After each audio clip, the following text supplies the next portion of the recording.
Hello everyone, this is Sunit and आपका स्वागत है आपके स्टडी यूट्यूब चैनल में। हम लोग अपने प्रीवियस वीडियोस में देखे वैगनार्स थ्योरी के बारे में, ठीक है, और उनके सपोर्ट में जो एविडेंस है उनके बारे में हम लोग पढ़े। अब देखते हैं कि जो आपका जो फोर्स ऑफ ड्रिफ्टिंग, मतलब जो कॉन्टिनेंट ड्रिफ्ट कर रहा है उसके पीछे क्या फोर्स है, उसको वैगनार कैसे समझा रहे हैं। ठीक है, तो वैगनार बिलीव करते थे, वैगनार दो फोर्स बताए, ठीक है, जो बोला कि कॉन्टिनेंटल ड्रिफ्ट को, ये दो फोर्स के कारण कॉन्टिनेंटल ड्रिफ्ट होता है। ठीक है, पहला था आपका पोल फ्लिंग फोर्स और दूसरा था टाइडल फोर्स। ठीक है, तो जो ड्रिफ्टिंग ऑफ कॉन्टिनेंट होता है ये दो फोर्स की वजह से होता है। पहला है पोल फ्लिंग फोर्स और दूसरा है टाइडल फोर्स। पोल फ्लिंग फोर्स क्या होता है? पोल फ्लिंग फोर्स होता है आपका जब अर्थ रोटेट करता है, centrifugal force due to earth rotation. जैसा आप देखे होंगे कि जो अर्थ रोटेट करता है तो हम लोग जानते हैं कि पोल के पास जो है अर्थ फ्लैट है और इक्वेटर के पास अर्थ थोड़ा बल्ज है, राइट। तो हम प्रीवियस वीडियो में लोग देख चुके हैं इसके बारे में कि जो पोल के पास है वो अर्थ थोड़ा फ्लैट है और यहाँ पर थोड़ा बल्ज है, यहाँ पर थोड़ा बल्ज है। तो ये बल्ज किस कारण है? ये बल्ज एक्चुअली ये रोटेशन ऑफ अर्थ के कारण है। ठीक है, तो जब अर्थ रोटेट कर रहा है तो यहाँ पर सेंट्रीफ्यूगल फोर्स के कारण यहाँ पर जो इक्वेटर वाला पार्ट में यहाँ पर बल्ज आ जा रहा है। ठीक है, तो यही है फ्लिंग फोर्स। ठीक है, तो इसके वजह से आपका ये कॉन्टिनेंट्स है वो टुवर्ड्स इक्वेटर मूव कर रहा है। ठीक है, टुवर्ड्स इक्वेटर मूव कर रहा है। क्यों? क्योंकि जो पोर्शन है यहाँ पर जैसे हम लोग पोल से इधर साइड आगे बढ़ेंगे तो ये जो सेंट्रीफ्यूगल फोर्स है इधर ज़्यादा एक्ट करता है। ठीक है, तो centrifugal force is maximum at equator.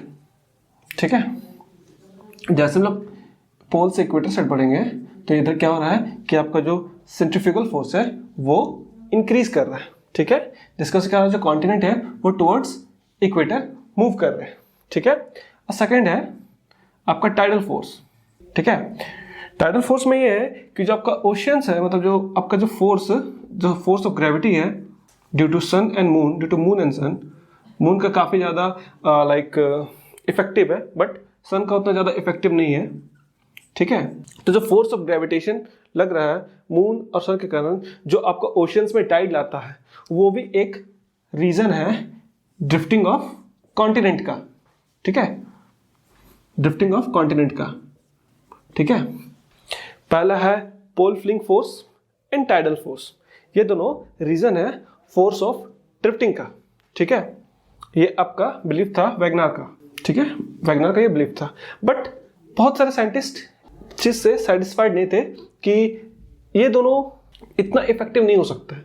But WagonR को लगता था कि इन अ मिलियंस ऑफ ईयर ये दोनों फोर्स जब कंटिन्यूअसली किसी जगह पर लगेंगे तो वो मे भी रीजन हो सकते हैं ड्रिफ्टिंग ऑफ कॉन्टिनेंट का। बट साइंटिस्ट इस चीज को सपोर्ट नहीं करते थे, बिलीव नहीं करते थे। उसके बाद आपका आया कुछ पोस्ट ड्रिफ्ट थ्योरी।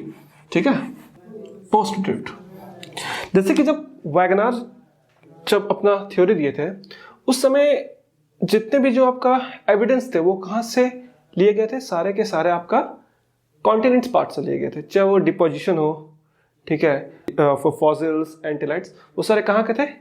कॉन्टिनेंट के थे। बट आपका वर्ल्ड वॉर के बाद, आपका सेकेंड वर्ल्ड वॉर के बाद एडवांस टेक्नोलॉजी हुआ, जिसके बाद आपका सी में भी एक्सप्लोर किया गया और वहाँ से फिर स्टार्ट हुआ नए नए थ्योरी का आना। तो एक साइंटिस्ट थे आर्थर हॉल। ठीक है, इन्होंने डिस्क्राइब किया कि जो ड्रिफ्ट होने का जो रीजन है, ठीक है, वो में भी कन्विक्शन करंट हो सकता है। ठीक है, अब कन्विक्शन करंट क्या होता है? Convection current flow of heat, ठीक है, flow of heat in fluid, you can say in liquid and gas due to difference in temperature and density. जैसे हम लोग नॉर्मल करंट में क्या पढ़ते हैं कि वहां पर पोटेंशियल डिफरेंस होता है जिसके चलते करंट फ्लो होता है इलेक्ट्रॉन्स का ट्रांसफर होता है।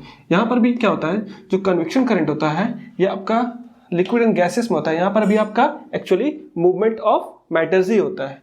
तो मूवमेंट ऑफ मैटर्स कब होता है, जब आपका difference in temperature and density हो, ठीक है। और वो किस फॉर्म में मूवमेंट होगा, in the flow of heat के फॉर्म में, हीट फ्लो होगा, ठीक है। तो ये होता है कन्वेक्शन करंट। तो आर्थर हॉलम बोले कि जो आपका रेडियो एक्टिव एलिमेंट्स है कोर में, ठीक है, वो आपका जो मैंटल में जितना भी मैग्मा है उन लोग को वो हीट कर रहा है, उससे हीट निकल रहा है, जितने भी रेडियो एक्टिव एलिमेंट्स है, ठीक है, वो आपका मैग्मा को हीट कर रहा है, जिसके वजह से जो मैंटल के जो मैग्मा है तो वो आपका हीट होके वो लिथोस्फीयर की तरफ जा रहे हैं, ठीक है।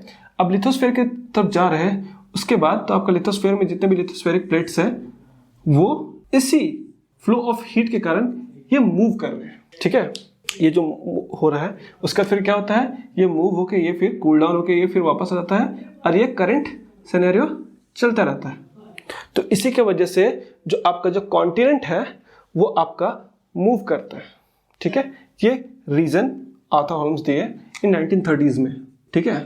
बल्कि इस चीज को बाद में प्रूव किया गया कि ही वाज राइट, ठीक है। तो अब इसके बारे में हम लोग देखते हैं इन्होंने और क्या बताया कन्वेक्शन करंट थ्योरी में।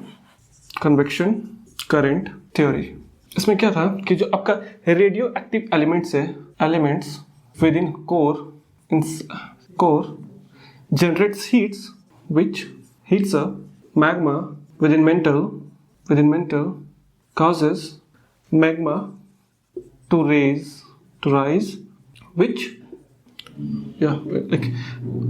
mental causes magma to rise and displace continent। अभी होता कैसे, जैसे कि आपका ये अर्थ है, यहाँ पर आपका एक पार्ट है, ये लिथोस्फेरिक प्लेट है, ठीक है।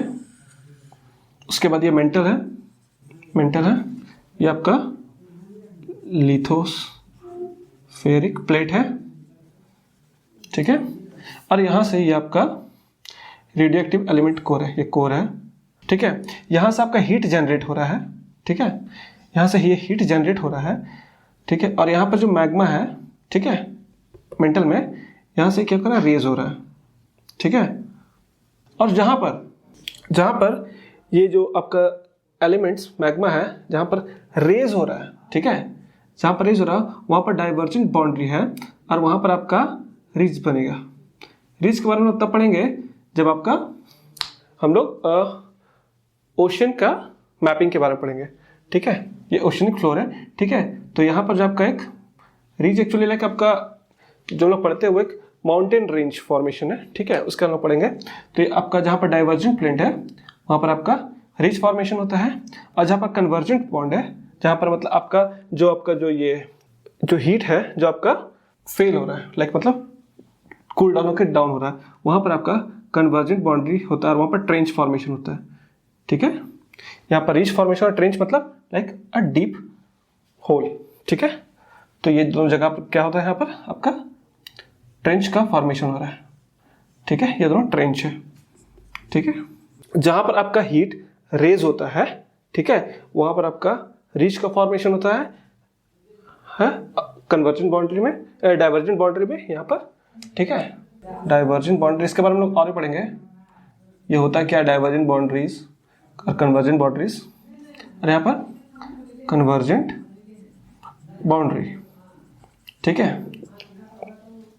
ये प्लेट्स है, ठीक है, लिथोस्फेरिक प्लेट। तो ये आपका यही बताता है कि जो फ्लो ऑफ जो कॉन्टिनेंट्स है, जो ये आपका कॉन्टिनेंट मतलब लाइक जो आपका प्लेट्स है जिस पे कॉन्टिनेंट है, वो सारे यही करंट जो मैग्मा जो फ्लो कर रहे हैं विद इन मेंटल, उसके वजह से वो सारे मूव कर रहे हैं, ठीक है। तो ये हम लोग प्रूफ किए थ्रू कन्वेक्शन करंट थ्योरी के। सो हम लोग अपने नेक्स्ट वीडियोस में थोड़ा सा पढ़ेंगे आपका ओशन का मैपिंग के बारे में। सो आज हम लोग इसे यहीं पर ख़त्म करते हैं, और अगर आपको इसमें अभी भी कुछ कन्फ्यूज़न हो तो प्लीज़ कमेंट करें और मुझे बताएं। I will try my best कि मैं आप लोग को और अच्छे से ये कंसेप्ट क्लियर करूं। ये काफ़ी इंपॉर्टेंट है, कन्वेक्शन करंट थ्योरी, सारे एग्जाम के पॉइंट ऑफ व्यू से, स्पेशली यूपीएससी। तो सो प्लीज़ कमेंट करें अगर आपको किसी भी तरीके का कन्फ्यूजन हो। So thank you so much, have a nice day.